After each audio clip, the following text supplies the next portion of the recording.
بسم الله الرحمن الرحيم والصلاة والسلام على نبيه الصادق الأمين. Excellences, Mesdames et Messieurs, il y a 4 jours, une grande figure de l'histoire africaine a disparu. Un grand combattant de la liberté et de la libération a tiré sa révérence. Le président Sam Nujoma de Namibie. Je vous prie de vous lever et d'observer une minute de silence en sa mémoire.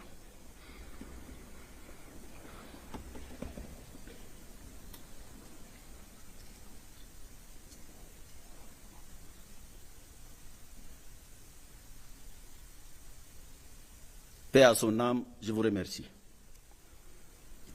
Excellences, Monsieur Mohamed Salim Ould Marzouk, ministre des Affaires étrangères de la République islamique de Mauritanie et président du Conseil exécutif de l'Union africaine.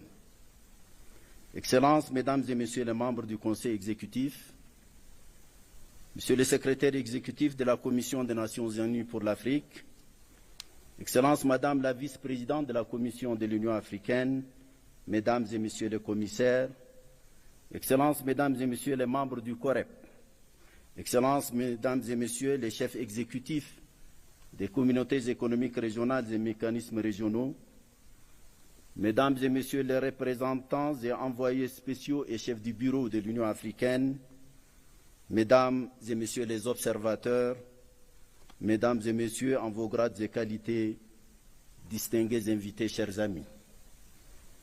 Permettez-moi tout d'abord de vous souhaiter pour la dernière fois, comme président de la Commission, mes meilleurs souhaits de bienvenue au siège de votre organisation, à Nelson Mandela Hall, témoin éternel de nos rencontres et de notre diplomatie continentale. À toi, mon frère Mohamed Salim Marzouk, je voudrais en particulier te dire combien j'ai été ravi d'avoir fini mon mandat avec toi. Ton engagement, ton ouverture d'esprit et ta constante disponibilité, j'en garderai un merveilleux souvenir. Je voudrais aussi présenter mes vifs remerciements au comité des représentants permanents, aux réunions duquel je n'ai pas toujours été en mesure de prendre part, ce que je regrette, bien sûr. Surtout la dernière, pendant laquelle je comptais lui faire mes adieux. Mieux vaut tard que jamais. Mesdames et Messieurs les ambassadeurs, infiniment merci. Je félicite le COREP pour l'excellent travail reflété dans son rapport qui sera présenté sous peu. Je voudrais à cet égard exprimer mes chaleureuses félicitations à toi, Madame la Présidente du COREP, ma chère sœur Khadijatou, pour ton efficacité, ton dynamisme et ton leadership. Avec le comité des représentants permanents, la Commission, voyez-vous, a une belle histoire.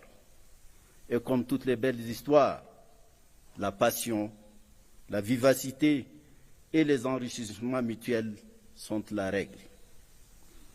Aux communautés économiques régionales, qui sont en vertu du nouveau code, du nouveau protocole révisé, désormais parmi nous, comme nous devrions être parmi eux. Même si malheureusement, ça n'a pas toujours été ainsi. Mais soit. Qu'à cela ne tienne, je voudrais toutefois leur exprimer une pensée solidaire et fraternelle.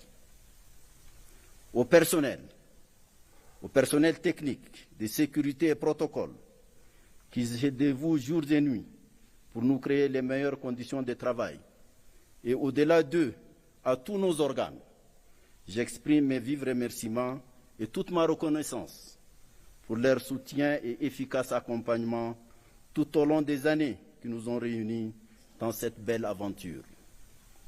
En vérité, m'adressant à vous, Excellences, Mesdames et Messieurs les ministres, membres du Conseil exécutif, J'ai eu durant ces 8 dernières années de mon double mandat le sentiment de toujours appartenir à cet organe central de notre organisation, le Conseil exécutif, ce club des ministres des Affaires étrangères, que j'ai eu l'honneur de présider, juste avant mon accession à mon actuelle finissante mission.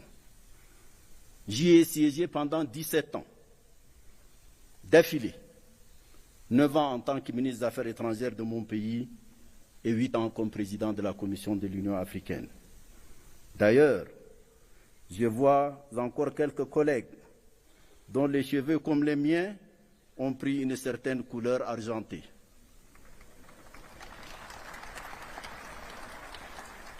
Mahmoud Youssouf, Bella Bella le jeune, Robert Dussé, je ne sais pas quel est son secret, sa tête est toujours noire, Jean-Claude Ngakosso, Nasser Boureta, Mahamadou Tangara.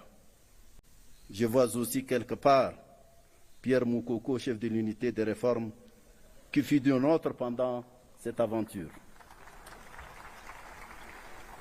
Comment vous cacher mon regret de voir que 6 de nos collègues n'arrivent toujours pas à prendre leur place parmi nous pour raison de changements non constitutionnels dans leur pays. Excellences, Mesdames et Messieurs, chers amis, ensemble, avec le constant soutien de nos chefs d'État, nous avons fait beaucoup et avons jeté les bases de davantage d'ambitieux programmes.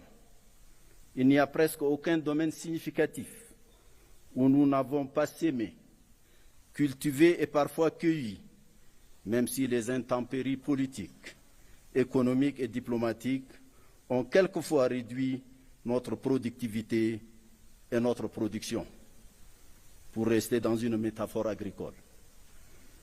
Dans le domaine de la santé, la Covid-19 a été vaincue comme l'a été Ebola et les Mpox. Africa CDC s'affirme comme un outil efficace. L'Agence africaine des médicaments, AMA, s'installe. L'Agence humanitaire africaine sort de ses limbes. Le PAMVAC s'équipe, se consolide. L'éducation se modernise et met définitivement le cap sur le futur, en centrant l'attention et les efforts sur l'innovation et l'intelligence artificielle. La stratégie industrielle s'ébauche. La zone de libre-échange continentale et les CAF s'opérationnalisent en dépit des obstacles. Les positions africaines sur le climat se consolident. L'agriculture et l'économie bleue prennent peu à peu leur place naturelle dans nos choix stratégiques. Le secteur des infrastructures et de l'énergie a connu des avancées significatives. Presque tous les organes de l'Union et toutes les agences spécialisées, dont je vous fais grâce de la liste, se sont maintenus dans des progrès constants, tant au niveau de leur consolidation institutionnelle que dans la diversité des programmes et projets réalisés. La réforme institutionnelle de notre organisation a connu des progrès significatifs et se poursuit pour des conclusions heureuses. Nos partenariats internationaux s'élargissent et s'ouvrent de nouveaux horizons. Notre crédibilité internationale et notre visibilité dans l'arène mondiale se sont affirmées de façon significative. Des rapports circonstanciés sur tous ces palmarès seront présentés certainement au sommet. Il est superflu, donc, de vous en encombrer maintenant.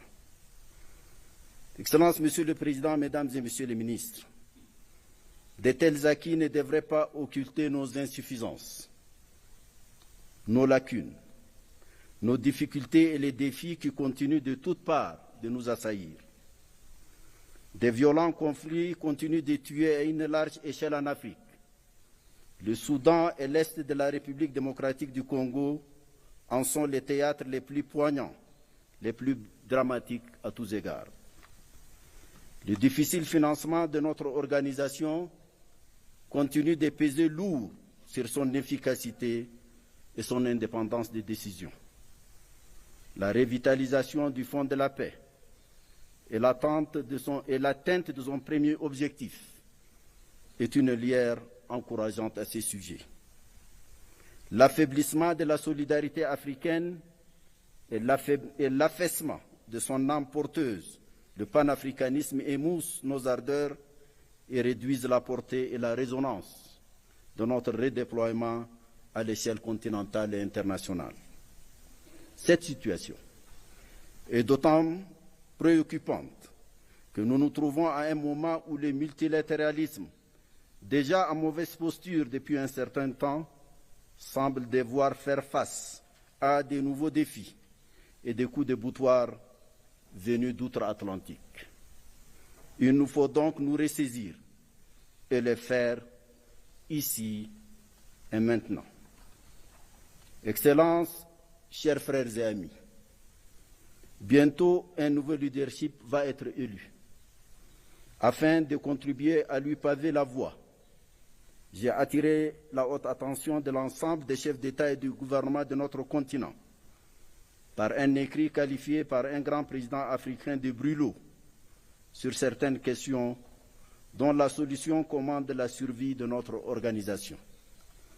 Je continue de croire de plus en plus que si nous ne nous saisissons pas rapidement de la question de notre architecture politique, de paix, de sécurité et de gouvernance, de la question des partenariats, du financement de l'organisation et des pouvoirs de la Commission et de son président, il y aurait franchement lieu de s'inquiéter sur l'avenir de notre organisation. Tel est le principal message que je souhaite transmettre en toute humilité à notre prochain leadership, auquel je souhaite plein succès. Dois-je par ces mots vous dire au revoir, la gorge serrée d'émotion et de nostalgie déjà pour votre conclave, la reprise de ma liberté et les joies qu'elle me procure, et c'est à cet instant ma plus agréable consolation. Le 15 mars 2025, j'aurai fini mon mandat et je ne resterai pas un jour de plus. Je vous remercie.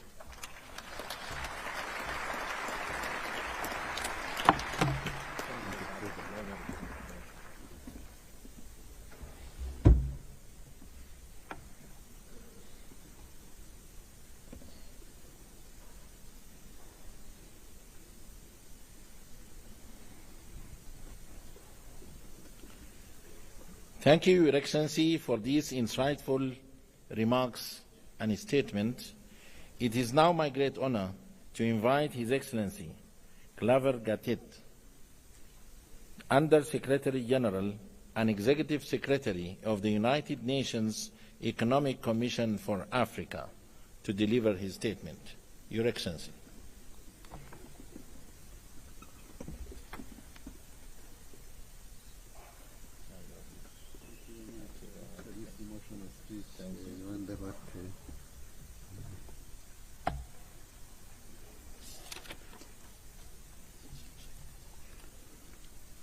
Your Excellency, Dr. Mohamed Salim Mzeg, Minister of Foreign Affairs of the Islamic Republic of Mauritania and the Chairperson of the Executive Council of the African Union, Your Excellency Musa Faki Mohamed, Chairperson of the African Union Commission, Your Excellency Gideon Timotheos, Minister of Foreign Affairs of the Federal Democratic Republic of Ethiopia, Your Excellency Dr. Monique Sanzabaganwa, Deputy Chairperson of the African Union Commission, Excellencies, Ministers are here present, Heads of Delegation of the African Union Member States, Excellencies, Heads of the representatives of the regional economic communities, international organizations and development partners, distinguished delegates, colleagues, good morning. It is an honor to address this esteemed gathering at the 46th Ordinary Session of the Executive Council of the African Union under the significant theme, Justice for Africans and the People of African Descent through Reparations. I wish to extend my gratitude to the African Union Commission for prioritizing this theme of the year And I would like to use this opportunity to congratulate the African Union Chairperson, His Excellency Musa Faki Mohamed, for his exemplary leadership throughout his tenure. We thank you very much. I also salute the heads of state and government who have committed to launching the 2025 theme in their respective countries, demonstrating their collective resolve to secure justice for Africa and its diaspora. Excellencies, distinguished delegates, we cannot contest the fact that the transatlantic slave trade and colonial exploitation robbed Africa of its people, resources, and dignity, and left behind inequalities that persist in global financial systems, trade structures, and governance institutions till this day. The extraction of Africa's resources without corresponding development, the undervaluation of the African economies in global credit assessments, and the systemic barriers to trade and investment are indeed contemporary manifestations of the historical injustices. It is therefore crucial that these beyond financial compensation must be addressed as part of our conversation on reparative justice. Excellencies, distinguished delegates, Africa's current global financial standing reveals the stark inequalities it faces. The continent possesses 30% of the world's mineral reserves, including 40% of the gold and up to 90% of its chromium and platinum. It also contains as much as 65% of the world's arable land, yet Africa accounts for less than 3% of global trade and only 1% of global manufacturing output. Furthermore, in 2023, for example, intra-African trade stood at just 16% compared to the intra-European trade at 68%. Moreover, it is unjust that the entire African continent has an IMF shareholding equal to one of a single country, Germany. These disparities are not just due to lack of economic potential, but to entrenched structural barriers that keep Africa in a cycle of economic dependency. Distinguished delegates, in addition to this, the injustice extends to Africa's credit ratings, which are dominated by external agencies that sometimes apply unfair and subjective assessments to African economies. As we speak, only 2 countries, Botswana and Mauritius, hold investment-grade ratings, while others, despite sound economic fundamentals, are burdened with high-risk levels. This situation inflames borrowing costs, stifles investment, and keeps African economies locked in debt cycles. Added to these economic disparities is the fact that although Africa contributed the least to climate change, it is suffering the most from its effects. Currently, climate change is costing Africa up to 5% of GDP.